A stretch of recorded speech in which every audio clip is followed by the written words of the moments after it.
Hello everyone, and welcome to another episode of Zareth Prevails, a Grand Arena story. After two grueling wins in this crazy group, I managed to make the finals, and honestly, my opponent has an amazing roster and a lot of really good mods, and I do pretty well here.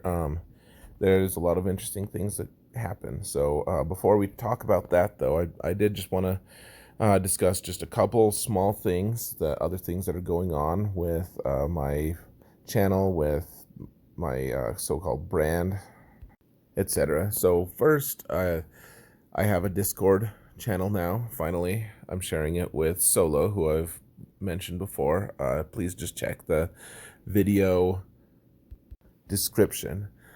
Second, I have a really strong Google Sheets document that records all of the matches I've played in Grand Arena and won, what exact teams I've played against, what exact teams I've won with, and it has a link to my video. So, and then my videos have timestamps, so you can just get to whatever one you want. That's also in the video description. Also, be on the lookout for a podcast announcement. We'll be doing that shortly as well. So lots of things going on. Keep your eyes out. This round was really difficult. Look, my opponent had more Zetas than me, had more gear than me, if you're counting gear 11, which I was beat by a significant margin there. And they had ridiculous, crazy mods, like double the amount of high-end mods that I do, which I don't have a terrible number, but yeah, my opponent had a really good roster. So anyways, they had a lot of really great teams on defense, and I'm excited to talk about some of those matches with you.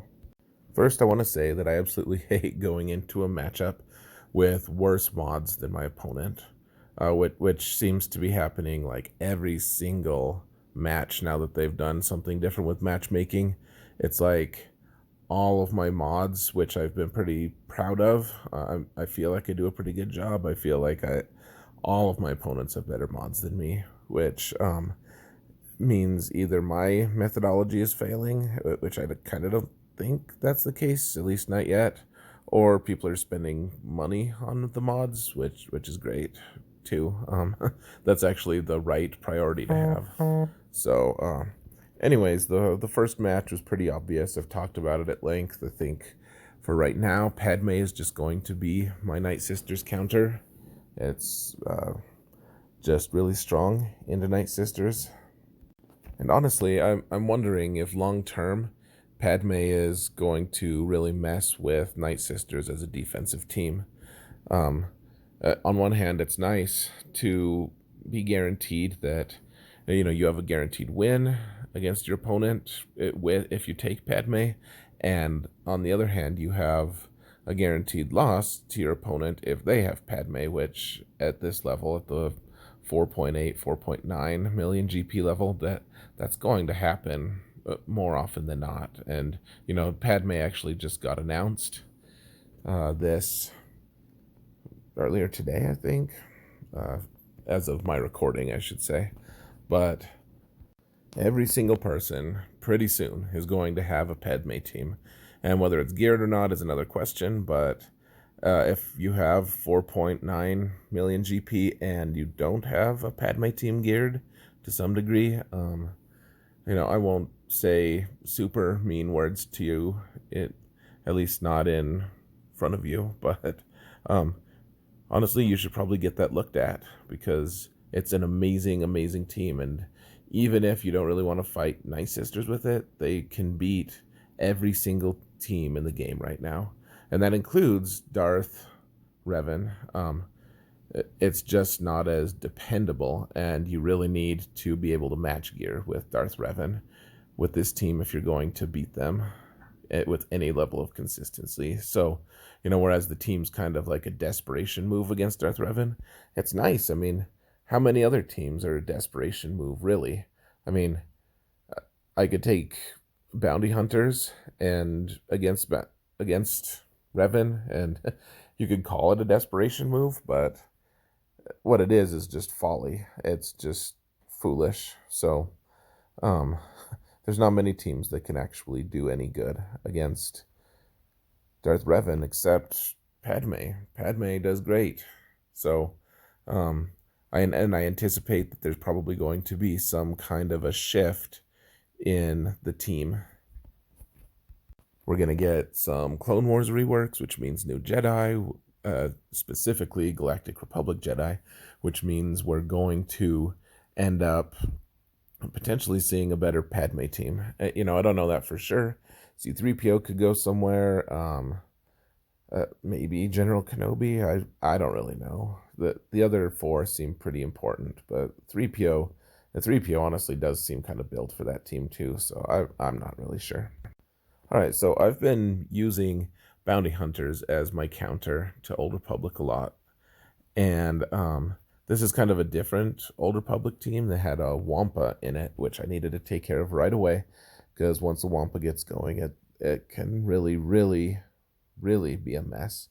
That said, I didn't kill Carth right away because I had to target Wampa, and even though Wampa didn't even get one hit in, it's kind of impacting my ability to operate here. You see Carth is still alive, and I have to waste shots on him now instead of usually I've killed Carth by now and I'm wasting shots on Canderous instead. So Canderous gets to live just that much longer. Carth is still alive, and you see Bossk is just racking up dots on himself. It's not a great situation. Bossk is like on death's door, and I don't have a way to heal him. I honestly think that in a way, my Zeta on Bossk that keeps him taunting is kind of hurting me here, because otherwise the other bounty hunters would have kind of spread the love on the dots rather than just Bossk getting all of them. So yeah, Bossk is barely staying alive here, and now he's just gone, and I'm suddenly out a bunch of bonus points against a Carth team, which you kind of rely on these tough matchups. You rely on bounty hunters to get full points. So Wampa made his mark here. He made an impact. He's way better than Juhani, just because who cares about hitting Juhani early on in the match? I mean, she does nothing. She does nothing in any match at all, except when she makes attacks. Sometimes she sometimes she calls an assist, and the assist does something. So Juhani, worthless. Wampa, okay. Not, I wouldn't say that Wampa's transcendent or anything, but I and I think that Wampa goes better with Rex, to be honest. But if you're gonna honestly, moving forward with this team, maybe that's the key, because Rex might end up on a clone squad. So be on the lookout for that. I'm gonna have to theory craft a little bit, but yeah, this Old Republic team did what almost no other Old Republic teams can do to me, which is take 4 banners from me. I mean, that's a lot for an Old Republic team. That hurts. So I got through that zone without any fails, and the back zone is a mixed bag. It's good, actually. My opponent hadn't put Darth Revan in the front row, which means they probably didn't bring Darth Revan at all on defense. But you just never know. People can do crazy things, and that might be actually a good move. So Ewoks, obviously, I'll get an easy 60 against, and then General Grievous. You just hate to see that always, no matter what. I absolutely hate fighting that team because it's so hard to get a lot of banners. But first, we need to focus on the other front zone here, and this nest with bounty hunters is really interesting, just because the bounty hunters are all really fast. Nest actually gets a boost from Jango in her speed, which is kind of an interesting piece of her kit. or rather Jango's leadership kit. But, she has high tenacity as well. Luckily for me, I don't really worry about high tenacity with my Rey team, but just 1 minute of neglect on these bounty hunters and my resistance troopers just gone. So this is actually becoming a kind of problematic match for me, especially when it's in the front row, because even though I can beat it, I can always beat this team on the first try. If it's taking banners from me, I don't really have a team that can avoid all the banner issues against it. I'm actually working right now. I'm going to be working on getting Stark up to gear 13, I think, and I don't know. I'll have to do some math, but if I can use Stark to go first with troopers, I could probably beat this team pretty easy, but I'll have to do some game planning. I mean, Nest really throws me off here too, because troopers hate Nest. But yeah, I mean, look how bedraggled my resistance team is. It's a mess. Jedi training Rey, who has foresight up all the time, is like, what's going on? Why are you guys so sad? But resistance trooper is dead. BB-8, well, everyone else has protection missing. It had like 53 banners. I missed 7 banners against a bounty hunter squad. I mean, that's a real problem. I need to really look at that. And maybe First Order would have done better there, but probably not too much better. I don't know. I'll really, that's something I'm gonna have to do some soul searching for, so to speak. And honestly, I needed First Order for this matchup against Qi'ra, because it's just such a strong matchup for them. I mean, there's no damage dealers here unless you wait for forever to kill young Han Solo. But that means that I'm going to be able to regenerate all of my banners, or all of my protection, which I guess translates into banners. But First Order definitely has the firepower to eventually just destroy this team. If you give First Order Executioner a long enough window, he is just going to obliterate an entire team. He just builds up his max health turn after turn after turn, and if he's not getting kills, he's just building up his damage, building it up, and then eventually he just gets advantage. And even if T or L3 has a ton of crit avoidance, if you have advantage, you're gonna get the crit. So he's just going to obliterate something eventually. So really, I mean, this kind of a team, this Qi'ra team, is ideal for First Order, and that's why I could have taken Resistance, but I probably would have gotten a few banners taken off of that too, honestly. I mean, Rey is having issues, so I actually have a few ideas to combat that, but I'm not going to tell you guys about it until I actually do it. But as of the time of this recording, I have upgraded one character who I plan to insert into that Jedi Training Rey team. So, anyways, 60 banners against this Qi'ra team, which is nice. No timeouts, which you kind of have to worry about. And the back zone is mostly safe. All right, so I've got a lot of good teams available on offense. The back row is not that scary. Geonosians on one side and General Grievous on the other. And granted, General Grievous is a threat and could potentially wipe any of my teams with bad luck. I really was pretty confident that I would be able to get a full clear with no fails at this point. There were really no teams that super threatened me.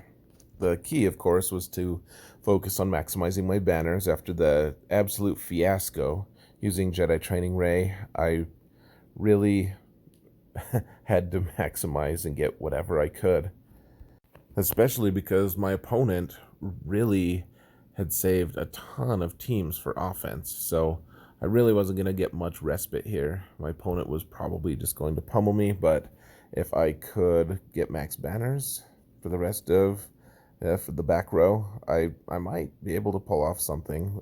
Who knows? You know, and you never know. My opponent might have just failed against one of my teams. But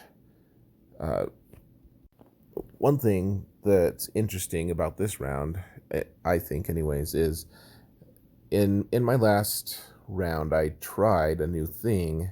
I tried using the Jedi Revan team, but with the Bastila lead instead. And, you know, I have her Zeta'd, which every good player does who got her way before Jedi Revan. And I even have Yoda lead Zeta'd, actually, so that's embarrassing. But I have Bastila lead, which gives you a ton of protection. So it takes them a while to chew through it, and it gives you a ton of tenacity, which is probably even bigger than any of the other things that she does for them, just because a General Grievous team who can put a ton of debuffs on you and target lock and stuff, they can really run the table with you just because they're getting a ton of turn meter over and over again. And they're taking away your turn meter with Grievous's AoEs. It's fairly impressive. So, anyways, there's 4 separatists here, and I think this was a mistake. I decided to mark Grievous, and with all those droids still around, every single time they took a turn, if I stunned him, they just dispelled the stun. Every time anyone got a turn, they dispelled it, and he just kept going. I mean, I think you kind of just need to kill the other droids there first and take his AoEs when he does it. If you can time it so that you can kill 2 droids at once, then that's great. But otherwise, I mean, look how long it's taking to chew through Grievous's health. I mean, it's kind of gross. So honestly, at this point, I wasn't that confident in my win. My opponent had a ton of health on this guy. I think it was like 117k. Like, it's a lot. And, you know, he was being hit for so long that I was able to get a second mark on him. That's how long he was being hit. And now my Jedi Revan's dead. And Grievous is still not dead. So really, guys, I think that just take your licks from Grievous and kill the other guys on the team. I think that that's probably going to be the best solution here. Also, I want to point out that Nute on this team is incredibly annoying. Like, I honestly think he's probably better on this team than Droideka is, which Droideka is pretty solid. And Droideka actually does damage, but Nute is just constantly annoying. He just does so many good things on this team, constantly making me lose turns, constantly making me buff their team. I'm really impressed with Nute, guys. I'm really excited for him to find a permanent home. And you know, 55 banners here. You know, I was trying to get 60. I mean, I knew I wasn't going to get 60. 55, I guess you'll take it. I would have preferred like 57 or 58, but that's what I got, and that's not bad considering Grievous managed to kill, I think, 3 of my different Jedi at various times. So, all right, I'm still working on this matchup here. Traya just absolutely butchers the Geonosians, of course. She's just as hard of a counter as you can really get.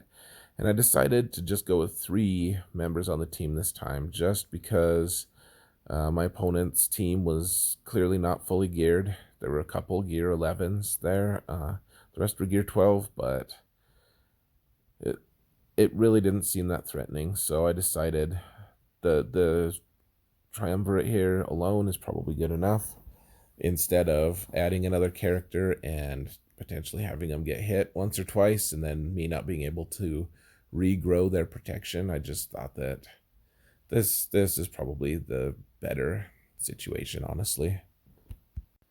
As Geonosians continue to get more and more gear, though, I do think that it's important to put at least one more member on the team, because you see, even now, Scion is just getting absolutely pummeled. He barely survived that, and this was against relatively low geared Geonosians. So if you're fighting against really high geared Geonosians, you stand the chance of just getting wiped before you're able to actually move. And then you look at the screen of your failed attack, and all the Geonosians are on like 1 life and 1 protection, and they're all still alive. So you gotta watch for that. I know people are talking about the 2-man solo, and honestly, what I would like to do against Geonosians, if that stays the team and they stay on defense, I would like to actually find a team with Traya plus Scion plus some other random character that's going to survive that kind of barrage. And I don't know who that is. Maybe it's Sith Trooper or something. He seems pretty good, but that's an idea for a different time. I did Gear 12, or rather Gear 13, my Sith Marauder, for this next upcoming Grand Arena, so I'll have that to play around with if I have any opponents that I can play around with, which, looking at the stats, is entirely doubtful. This Darth Revan team, honestly, I took those 4. I probably should have just not taken Malak there, even though Malak seems like a waste not to put him in, but I probably could have gotten perfect banners there and gotten 62. So, and that is, as you'll see later, that is going to matter. So that was a mistake of mine. Next time I'll do better, I promise. It was at this point that I realized that I'd saved Commander Luke Skywalker for offense, and I didn't have a team to use him against. Troopers handled the Ewok match perfectly, and I could guarantee that the Ewoks were not going to get a turn. So, and even if they did, the troopers would just be able to stomp out any resistance at all. And if I took the CLS team, they would probably get a couple hits in, and then I'd have trouble regenerating their protection, and I'd miss banners. So I just took the hit, but my Commander Luke team didn't do anything. It's like 3 of my best characters went entirely unused, which is not acceptable. Speaking of unacceptable, please leave me a like, because if you got this far, it's unacceptable that you didn't like this video. It's so likable. I don't know why you wouldn't like it. And the final piece of unacceptability here is I only got 1901 banners. My target is always 1910, and even though I don't always hit that, that's the target. And the fact that I got a full clear without any losses at all and still only had 1901 is almost embarrassing, guys. My opponent was extremely well modded, and they had a lot of good teams. And really, I'll point to that Jedi Training Ray team fiasco against the Bounty Hunters. That was a squad I just wasn't prepared for, which I'll do better next time. But my opponent got perfect against my own squads. And I don't mean a perfect, but they got a 0 fails score, including against the 2 teams you see here. And that actually cost me the win, guys. I wasn't able to get a final screenshot, but I'm still here admitting that I lost. So hopefully I get a little bit of credit for that. But I ended up losing by 5 banners. I mean, that's just horrible. I really could have made that up somewhere. That Bounty Hunters match was just awful. So hopefully next time I'll do something. The fact that my Commander Luke wasn't used, there's like a million things I could have done better, and it really sucks to have lost this match, just because not only was it the finals, but I'm following up 2 really strong matches before this where I felt I played really well against really strong rosters, and the fact that I failed so hard here is frankly embarrassing. No excuses on my end. And frankly, my opponent played amazingly. I haven't had an opponent full clear me without a fail for like over 10 matches. So really huge props to my opponent. And as a fun twist, my opponent actually is in my next group too, so maybe I'll get a rematch. We'll see. But folks, I am so out of time right now. Thank you so much for watching my videos. It really, really means a lot to me. And just please remember that in all things, Zareth prevails, even when he loses.